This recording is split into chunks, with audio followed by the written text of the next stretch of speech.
मनोभावे दर्शन घेतलंय परिवारासोबत आणि या राज्यासमोरची सगळी संकट दुःख अरिष्ट दूर होऊ दे आणि राज्यातल्या प्रत्येक नागरिकाच्या आयुष्यामध्ये जीवनामध्ये सुख समाधान समृद्धी येऊ दे अशा प्रकारचं साकडं आणि अवकाळी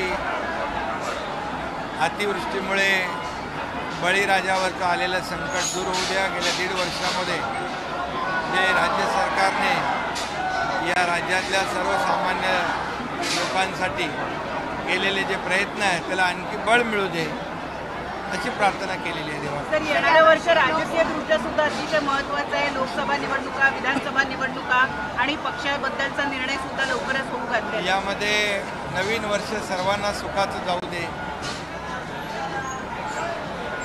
सर्व नागरिकांच्या इच्छा आकांक्षा पूर्ण होऊ दे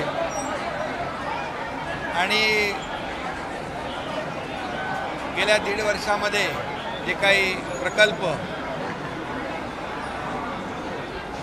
प्रगतीपथावर आहे ते वेळेमध्ये निर्धारित वेळेत पूर्ण करण्याचं बळ सरकारला मिळू दे। हे सरकार जे आहे म्हणजे निर्णय वेगवान आणि सरकार गतिमान हे डोळ्यासमोर ठेवून ब्रीदवाक्य आम्ही काम करतोय। केंद्र सरकारचं आदरणीय प्रधानमंत्री मोदी साहेबांचं देखील पाठबळ गेल्या 1.5 वर्षात मिळालं आहे।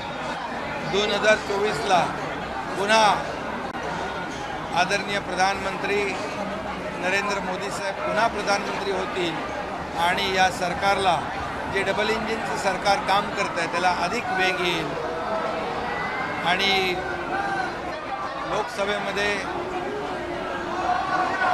चांगलं यश मिळेल महाराष्ट्रातून महायुतीला आणि आदरणीय मोदी साहेबांना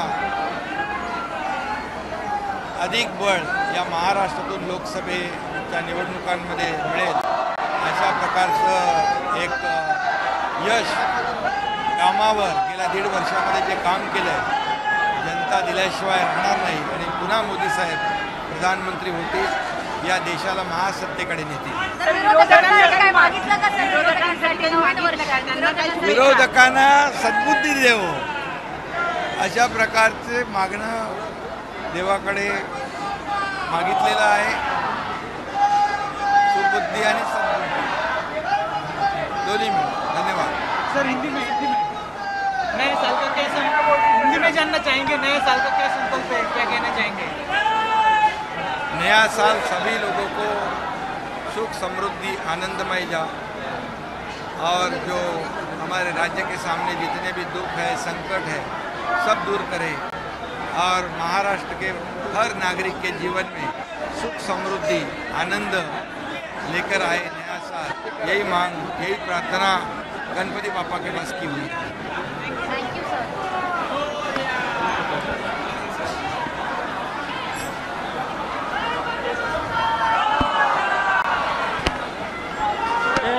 विरोधकांना सद्बुद्धी देवाकडे सांग।